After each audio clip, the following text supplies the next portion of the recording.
सर्व श्रोते हो, रामकृष्ण गोविंद. श्रोते हो, आपण श्रीमद भागवत महापुराण पंचम स्कंध, पाचवा स्कंध आणि त्यातील ऋषभाचं, भगवान ऋषभ यांचं चरित्र बघत आहोत. एका गोष्टीचा विचार नीट लक्षात घ्या. मी भागवताच्या खंडामध्ये, ग्रंथामध्ये जे काही आहे ते तुम्हाला सांगत नाही, कारण ते तुम्ही वाचू शकता. ते तुम्ही वाचून स्वतंत्रपणे समजून घेऊ शकता. पण याच्यावर स्वतंत्रपणे चिंतन म्हणून आपण काय करायला पाहिजे? चिंतन. त्या चिंतनाला एक दिशा म्हणून ही प्रवचनं असतात. नाहीतर नुसतं भागवताचा खंड वाचून दाखवणं हा काही प्रवचनाचा उद्देश नाही. आता उदाहरणार्थ, ऋषभदेवाचं चरित्र चालू आहे. काय आहे त्याचा सारांश, किंवा त्याच्यावरती मी चिंतन करायचं म्हणजे काय करायचं? भागवतामध्ये काही निषेधदर्शक विचार सांगितले आहेत. त्या निषेधदर्शक गोष्टी असायलाच हव्यात, कारण जुन्या भिंतीला नवा रंग द्यायचा असेल तर प्रथम सर्व जुना रंग काढून टाकलाच पाहिजे. त्याचप्रमाणे निषेधदर्शक विचारधारा आवश्यक आहे. परंतु जर तुम्ही निषेधदर्शक विचारसरणी काढून टाकाल आणि विधायक विचारसरणी म्हणजे पॉझिटिव्ह थिंकिंग उचलणार नसाल तर तुम्ही प्रगती करू शकणारच नाही आणि तुम्ही समाजाचे मार्गदर्शक पण बनू शकणार नाही. तुम्ही समाजामध्ये लोकांपुढे आदर्श, समाजामध्ये सोडा, तुम्ही तुमच्या कुटुंबामध्ये तुमच्या मुलाबाळांसाठी सुद्धा आदर्श बनू शकत नाही. तुम्ही एकांतिक आहात, आपण एकांतिक आहोत. म्हणून भागवतकारांनी इहवादाचे, भौतिकवादाचे निरूपण केले आहे ऋषभचरित्रात. किंबहुना इहवादाकडे सुद्धा लक्ष असले पाहिजे असा भागवतकारांचा आग्रह आहे. इहवाद आणि परलोकवाद दोघांकडेही लक्ष असले पाहिजे. काय म्हटलेलं आहे तर, ना त्यागावे ना भोगावे, मध्यभागी विभागावे. इहवाद पराकोटीचा करू नये, परलोकवाद पराकोटीचा करू नये. संसारी माणसाने दोन्हीचा मध्य गाठावा. इहवाद असलाच पाहिजे. इहवादात संपूर्ण जीवन येते. मुक्त पुरुषानेही इहवाद सोडता कामा नये. त्यालाही काम करावेच लागेल. जे काम निश्चित ठरवण्यात आले आहे ते केलेच पाहिजे. नित्य आणि नैमित्तिक कर्म हे गीतेनुसार केलंच पाहिजे. अगदी आत्मज्ञानी झाल्यावरही म्हणून भारतामध्ये आत्मज्ञानी ऋषींनी सुद्धा संसार केले आहेत. मी काही वेळेला, एक दोन वेळेला उदाहरण दिलेलं आहे, परत सांगतो पटण्यासाठी. खेड्यात नाटकं होतात, ती पाहण्यासारखी असतात. काही वेळेला मंदिरांचे उत्सव साजरे करताना नाटके केली जातात. अशाच एका गावात मंदिराच्या उत्सवाच्या वेळी पौराणिक नाटक चालले होते. समजा त्या नाटकात अभिनय करणाऱ्या पात्राला ज्ञान झाले आणि त्याने कर्म करणे सोडून दिले तर चालेल का हो सांगा? चालेल का? याज्ञवल्क्यांना म्हणजे अभिनय करणाऱ्याला ज्ञान झाले की हे सर्व मिथ्या आहे आणि त्याने कर्म करणे सोडून दिले तर काय होईल? अहो, नाटक बंद पडेल. राम रावण युद्धाचे नाटक चालू होते. गावातला एक तगडा पहिलवान माणूस होता, त्याला रावण बनवण्यात आले होते. रावण तर तगडाच पाहिजे, बेफिकीर असला पाहिजे. मंचावर नाटक सुरू झाले. नाटक व्यवस्थित चालू होते. राम रावणामध्ये युद्ध सुरू झाले. त्या दिवशी जो रावण बनला होता ना, त्याची आत्मस्मृती जागी झाली. त्याला वाटले माझ्या सासूरवाडीची मंडळी नाटक पाहायला आली आहे, त्यांच्या समोर हा दुबळा राम मला काय खाली पाडणार? आज मी पडणारच नाही. ह्याची आत्मस्मृती जागृत झाली. राम प्रयत्न करून करून थकला, पण रावण काही पडत नव्हता. बिचारा राम हैराण झाला. त्याने हळूच रावणाला सांगितले, अरे तुला पडायचे आहे हे तू विसरलास काय? त्यावेळी रावण जोरात म्हणाला, मी का पडू? तुझ्यात ताकद असेल तर मला पाडून दाखव. झालं, नाटक संपले. मॅनेजरने पडदा पाडला आणि रावणाला हाकलून दिले. मध्येच आत्मस्मृती जागृत झाली. त्याचे हे फळ मिळाले. त्याने रावण होण्याचे स्वीकारले होते ना, मग त्याला तो रोल उत्तम प्रकारे करायलाच पाहिजे. एकदा रावण व्हायचं स्वीकारल्यानंतर ती भूमिका वठवलीच पाहिजे. मध्ये मी पेहलवान आहे याची जाणीव होता कामा नये. तसे आत्मज्ञानी पुरुषाने आणि आत्मज्ञानीत पुरुषाने नव्हे तर प्रत्येक मनुष्याने भगवंतानी मला जो रोल देऊन पाठवलेलं आहे, from वुंब to the tomb, from जन्म टू द मृत्यू, मला जे नाटक करायला पाठवून दिलेलं आहे ते मी उत्तम प्रकारे केलंच पाहिजे. मग भले मी आत्मज्ञानी असो किंवा सामान्य असो, कर्मविस्मृती होऊन चालणार नाही. त्यालाच शुद्ध स्मृती म्हणतात. आत्मस्मृती झाल्यानंतर अर्जुन लढाई लढला आहे. गीतेच्या शेवटच्या अध्यायात अर्जुनाचा मोह गेला, नष्टो मोह स्मृतिर्लब्ध्वा असं अर्जुन म्हणतो. पण तसं नाहीये बर का. तुम्ही विभूती योग किंवा विश्वरूप दर्शन योग वाचा. त्यात अर्जुनाने गीतेच्या 11व्या अध्यायातील पहिल्याच श्लोकात काय म्हटलंय बघा, मदनुग्रहाय परमं गुह्यम अध्यात्म संज्ञितम यस्त्वयोक्तम वचस्तेन मोहोयम विगतो मया मम. काय म्हणतो अर्जुन? मोहोयम विगतो मम, माझा मोह गेला असं अर्जुन म्हणतो. असं जरी असलं तरी भगवंताने त्याच्या पुढं 11व्या अध्यायाच्या पुढे निरूपण चालू ठेवलेलं आहे. ते काही अकारण नाही. अर्जुनाचा मोह गेला होता, पण ही गोष्ट खरी. पण 18व्या अध्यायात अर्जुन काय म्हणतो?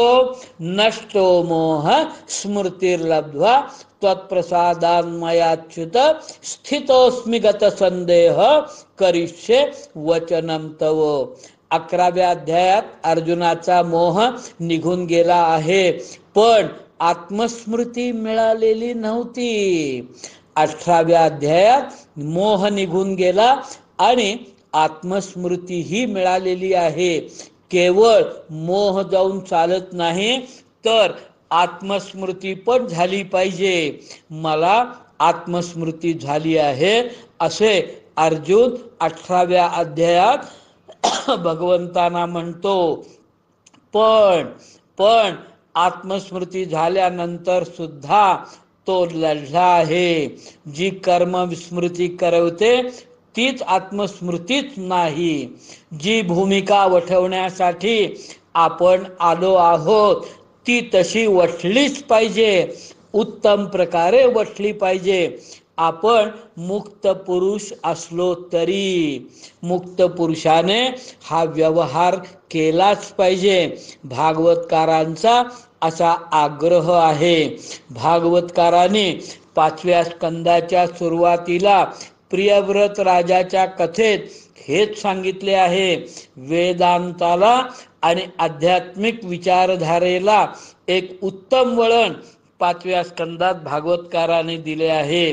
त्यांनी जीवनाची निंदा केली आहे, व्यवहाराची निंदा केली आहे. ती ऐकून लोकांचा गैरसमज होईल हे भागवतकारांना माहीत होते. ही एकांतिक निंदा चांगली नाही, म्हणून 5व्या स्कंधात प्रियव्रत राजाला उपदेश केला आहे. त्यानंतर ऋषभदेवांचे चरित्र येते. ऋषभदेव प्रातस्मरणीय आहेत, आत्मनियंत्रित आहेत, अनर्थ परंपरा रहित आहेत, आनंदानुभवपर स्वस्थ आहेत.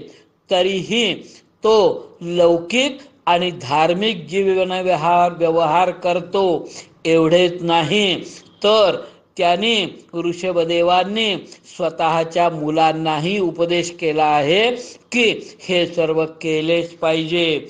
वीतरागी ऋषभदेवांनी स्वतःच्या पुत्रांना जो उपदेश केला आहे तो प्रत्येक संसारी माणसाने वाचला पाहिजे, आपल्या मुलांना समजावला पाहिजे आणि संसारही चालवायचा पाहिजे, जीवनही चालवलं पाहिजे. तर जीवनात कोणत्या कोणत्या गोष्टी आवश्यक आहेत हे उत्तम रीतीने त्यांनी समजावलं आहे. आपण मुलांना शिकवतो, त्याला इंग्रजी येते, त्याला बँकेत चांगली नोकरी लागते. आपण काय म्हणतो, माझे कर्तव्य पूर्ण झाले, पण तसे नाही, एवढ्याने पुरत नाही. जीवनात काय काय पाहिजे ते ऋषभदेवाने समजावले आहे. ऋषभदेव म्हणतात, जीवन व्यवहारासाठी धैर्य हवे, उद्योग हवा, भक्ती हवी, सद्भक्त संघ हवा. भागवतकारांनी सद्भक्त संघ सांगितला आहे. याचा अर्थ असद्भक्त पण असू शकतो, सद्भक्त संघ असला पाहिजे. मग तृष्णा परित्याग ही 5वी गोष्ट आहे. द्वंद्वासमोर उभे राहण्याची हिम्मत व प्रभू प्रीत्यर्थ काम करण्याची शक्ती, वृत्ती व तयारी, या 2 गोष्टी आणखी असल्या पाहिजेत. याला ऋषभदेव सप्तपदी म्हणतात.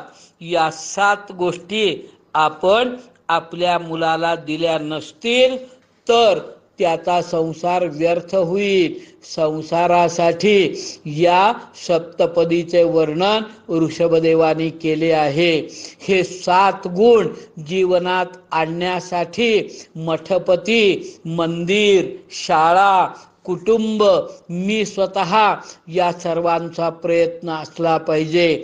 संसार करणे म्हणजे मुंबईला एक घर घेणे, फ्लॅट घेणे, मुलाच्या नावावर बँकेत पैसे जमा करणे आणि त्याला योग्य ते शिक्षण देणे, एवढेच नव्हे. तेवढे केले म्हणजे संसार चालला असे म्हणत नाहीत. त्याला गीता ज्ञान दिले पाहिजे.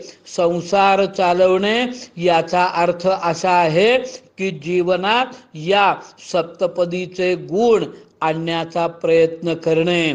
ते गुण येतील की नाहीत हा प्रश्न नाही, पण मी प्रयत्न मात्र केले पाहिजे. आपली गीता तर निष्काम कर्म करा असेच सांगते. वास्तविक ते गुण प्रयत्न करून येणार नाहीत. त्यात काय झाले, त्याच्यासाठी प्रयत्न केला की नाही हे महत्त्वाचे आहे. ऋषभदेवांचा उपदेश संसारी माणसांनी केवळ ऐकावा असे नाही, तर तो जीवनात आणण्याचा प्रयत्न केला पाहिजे. अवघड आहे म्हणून सोडून देऊन चालणार नाही. त्याच्यावर चिंतन आणि त्याप्रमाणे आचरण यासाठी पराकाष्ठा केली पाहिजे, तरच स्वतःच्या कुटुंबासाठी काहीतरी केले असे म्हणता येईल. प्रत्येक परिवारात धैर्य असले पाहिजे. दुसरे हे भागवतात ऋषभदेव सांगतात बरं का. दुसरे उद्योगाची आवश्यकता वाटली पाहिजे. घरात उद्योगाशिवाय कोणी राहू नये. तिसरी गोष्ट, जीवनात भक्ती हवी. भक्ती आणण्यासाठी भक्तांचा, खऱ्या भक्तांचा संग म्हणजे सद्भक्त संग पाहिजे. ही चौथी गोष्ट. पाचवी गोष्ट, तृष्णा परित्यागाचे शिक्षण दिले पाहिजे. काही सोडायचे आहे. वाट पाहणे म्हणजे वेट करण्याचे शिक्षण कुटुंबात असले पाहिजे. आज मिळाले आणि खाऊन टाकले असे चालता कामा नये. सर्वांना शिकवावे. थांबा, वाट पहा. मुलाच्या मुखातून निघाले आणि बाप घेऊन आला असे होता कामा नये. मुलाला त्याची सवय असून उपयोगी नाही. आमच्या कॉलनीत वडील प्रोफेसर, आई प्रोफेसर, 2 मुलं. मोठा मुलगा 12वीत होता. ही सत्य घटना आहे. याला झाली 10 वर्ष, 12 वर्ष. 12वीतल्या मुलाने त्यावेळेला काय 12-15 वर्ष झाली असतील. त्यावेळेला वडिलांकडे फोटो निघेल, कॅमेरा असेल. असा कॅमेरा त्यावेळेला नवीन निघालेला होता. तर असा कॅमेरा मागितला. वडिलांनी नंतर देतो म्हणून सांगितलं. पण त्या रात्री त्या 12वीतल्या अजाण मुलांनी गळफास लावून आत्महत्या केली. ही अगदी तंतोतंत सत्य घटना आहे. म्हणून थांबा, वाट पहा. मुलाच्या मुखातून निघाले आणि बाप घेऊन आला असे होता कामा नये. थांबण्याचे, वाट पाहण्याचे शिक्षण मिळालेच पाहिजे. परंतु वाट पाहण्याची गोष्ट सुखी कुटुंबात असतच नाही. त्या कुटुंबाच्या मुलांना असले शिक्षण मिळतच नाही. म्हणून तरुणपणी आणि 50च्या वयात हताशा येते आणि काही वेळेला निष्फळता मिळते. परिणामतः तरुण मुले फ्रस्ट्रेट होतात. कोणत्याही वस्तूची इच्छा झाली, खिशात पैसे आहेत म्हणून यावे असे वाटले की त्यातून कल्पतरुवात घुसतो. आज इच्छा केली तर पुढच्या महिन्यात मिळेल असे सांगण्याची ताकद आई वडिलांच्यात हिम्मत असली पाहिजे. आई बाबांचे शासन आजकाल दुर्बळ झाले आहे. आई बाप दुर्बळ बनले आहे. तृष्णा परित्याग प्रत्येक कुटुंबाने शिकला पाहिजे. 6वी गोष्ट, द्वंद्वासमोर लढण्याची हिम्मत पाहिजे. हे शिक्षण शालेय मुलाला मिळतच नाही. द्वंद्वे येतात. कमी मार्क, जास्त मार्क, अनुत्तीर्ण, अपयश असे अनेक प्रसंग येतात. अशा द्वंद्वाला कशा प्रकारे सामोरे जायचे याचं शिक्षण मुलाला मिळतच नाही. आणि 7वी गोष्ट, प्रभू प्रीत्यर्थ काम करण्याची तयारी पाहिजे. प्रभू प्रीत्यर्थ काम करणे म्हणजे कामाचे मूल्य, व्हॅल्यू वाढवण्यासाठी केलेला निष्काम कर्मयोग. ज्या कामाची किंमत मागितली जात नाही त्याचे मूल्य वाढते. जसे निष्काम कर्म करून दाखवा, ते सतत कर्म झाले पाहिजे. एखाद्या दिवशी असे मी काम केले म्हणून भागत नाही, तसे काम करतोही. त्याने त्याची किंमत मागितलेली नसते. कर्मामागे काही वेगळे मानसशास्त्र असले पाहिजे. कर्म झाले पाहिजे. अशा कर्माची महत्ता आहे. म्हणूनच या सप्तपदीत कर्म ही शेवटची गोष्ट आहे. 5व्या स्कंदात इहवादाचे निरूपण करण्याचा प्रयत्न केला आहे. परिवार व विषयांची निंदा ऐकून परिवार व विषय त्याज्य आहेत असे समजून त्यांना सोडून देण्याची गरज नाही. अहो औषधाच्या बाटलीवर पॉइझन असे लिहिलेले असते, पण तरी सुद्धा असे औषधाच्या दुकानात विकण्याला येतेच ना. का तर त्या पॉइझनचा सुद्धा डॉक्टरांच्या सल्ल्यानुसार औषध म्हणून उपयोग केला जातो. पण ते समजून घ्यायचे असते, त्यासाठी अक्कल पाहिजे. असा बोध 5व्या स्कंधात दिसतो. प्रियव्रत राजा आणि ऋषभदेव पूर्ण ज्ञानी, मुक्त व आत्माधीन होते. ते वस्तूच्या, व्यक्तीच्या किंवा विषयांच्या अधीन नव्हते, आत्माधीन होते. तरीही ऋषभदेवाने स्वतःच्या पुत्रांना उपदेश केला आहे. श्रोते हो, काढा भागवत स्कंद 5 अध्याय 5. ऋषभदेव यापैकी ऋषभचा अर्थ माहिती आहे का तुम्हाला? ऋषभचा अर्थ श्रेष्ठ असा आहे. ऋषभदेवांनी उत्तम राज्यकारभार केला, उत्तम संसार केला, आपल्या 100 पुत्रांवर आणि प्रजेवर संस्कार केले, एक उत्तम समाज निर्माण केला. भागवताच्या स्कंद 5 अध्याय 5 श्लोक 1 ते 27 द्वारे त्यांनी आपल्या मुलांना व प्रजेला जो उपदेश केला त्याला 27 श्लोकी ऋषभगीता म्हणतात. श्रोते हो, या 5 1 ते 27 या ऋषभगीतेचा अर्थ वाचा, अनेक वेळेला वाचा, सतत वाचा. तुमच्या संसारी मुलाला, मुलीला, सुनेला जवळ बसून वाचून दाखवा. एखाद्या श्लोकावर स्पष्टीकरण हवे असेल तर मला फोन करा. मी तुम्हाला नेहमी सांगतो, आत्मतत्वाबद्दल जिज्ञासा ठेवा. सध्या दशमस्कंद 87व्या अध्यायावर म्हणजे वेदस्तुतीवर कालपासून प्रवचने चालू झाली आहेत. आत्मतत्वाबद्दल जिज्ञासा निर्माण व्हावी हाच याचा उद्देश आहे. बघा हो, भगवान ऋषभदेव स्कंद 5 अध्याय 5 श्लोक 5 मध्ये काय सांगतात बघा. असं चिंतन या ऋषभगीतेच्या प्रत्येक श्लोकावर झालं पाहिजे. हा 5 श्लोक सांगतो, जोपर्यंत जीवाला आत्मतत्वाबद्दल जिज्ञासा निर्माण होत नाही तोपर्यंत अज्ञानाने देहावरील ऐक्य भावनेमुळे त्याचे खरे स्वरूप लपलेले असते. जोपर्यंत मनुष्य कर्मामध्ये गढलेला असतो तोपर्यंत मनामध्ये कर्माच्या वासनाही शिल्लक असतात आणि त्यामुळे देहबंधन प्राप्त होते. या श्लोकात 5 मध्ये 2 महत्वाच्या गोष्टी सांगितल्या आहेत.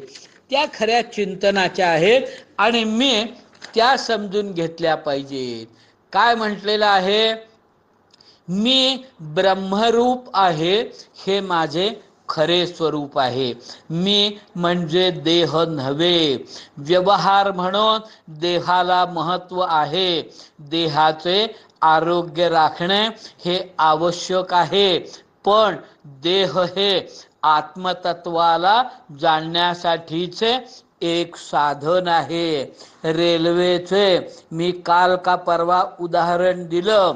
रेल्वेचे मिरज मुंबई प्रवासाचे तिकीट हे एक साधन आहे. प्रवास पूर्ण करण्यासाठी एवढीच त्याची किंमत.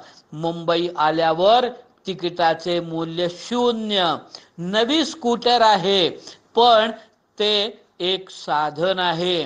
बँकेत पैसे काढायला गेल्यानंतर आपण ती स्कूटर नवीन असली तरी रस्त्यावरतीच उभी करतो. नवीन आहे म्हणून काही बँकेत घेऊन जात नाही.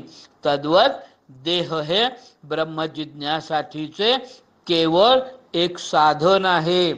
ब्रह्मजिज्ञासा हेच आपल्या सर्वांच्या जीवनाचे सर्वोत्तम ध्येय आहे व त्यासाठी देहाचा साधन म्हणून उपयोग करायचा. पण त्या देहामार्फत भोग भोगण्यात गुंतायचे नाही. 5-5-1 मध्ये काय म्हणतात ऋषभदेव, तर विषय भोग तर कुत्री डुकरे जनावरे सुद्धा भोगतात, पण मी भोगाच्या आसक्तीपासून आणि देहाबद्दलच्या आसक्तीपासून दूर राहिले पाहिजे. मी म्हणजे पारमार्थिक दृष्टिकोनातून देह नव्हे. हा विचार तरुणामध्ये, तुमच्या मुलामध्ये, संसारी तरुण मुला मुलींमध्ये रुजला पाहिजे. ते माझं काम आहे. देह देह हा क्षणाक्षणाला बदलत आहे, मृत्यूकडे चालला आहे. तो म्हणजे मी कसा असू शकेल? मी आत्मस्वरूप आहे. हा झाला या श्लोकाचा एक भाग. आता दुसरा भाग कर्मण्येवाधिकारस्थे म्हटलेला आहे. मी कर्म करण्याचा अधिकारी म्हणजे पात्र आहे. कर्मफळावर माझा अधिकार नाही.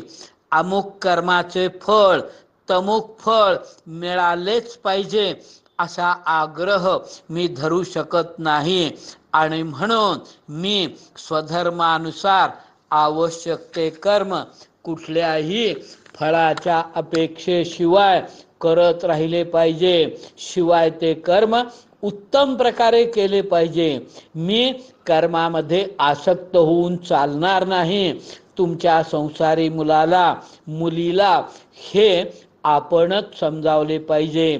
श्रोते हो, तुम्ही मला सांगा, ही ऋषभ गीता 27 श्लोक अर्थ मी तुला वाचून दाखवतो, आपण दोघं जण त्याच्यावर चिंतन करू. असं म्हणून एखाद्या शनिवारी रात्री, एखाद्या रविवारी रात्री तुमच्या 35-40च्या मुलाला, त्याच्या सुनेला जवळ बसवून तुम्ही वाचून दाखवलेला आहे. तुम्ही संसारी मुलाला, शाळा कॉलेजमधल्या जाणाऱ्या मुलाला त्याच्या कुवतीला पटेल असे तुम्ही हे जीवनाचं तत्वज्ञान समजावून सांगितलेलं आहे. आणि म्हणून ऋषभ गीतेचा अर्थ 3-4 वेळेला वाचा असं मी तुम्हाला प्रामाणिकपणानं परत सांगतो. आजच्या प्रवचनाचा हा विषय झाला. पुढच्या प्रवचनात 5व्या स्कंधाच्या पुढच्या प्रवचनात आपण राजा भरताचं चरित्र बघू. फार सुंदर आणि महत्त्वाचा विषय आहे. ठीक आहे. रामकृष्ण गोविंद.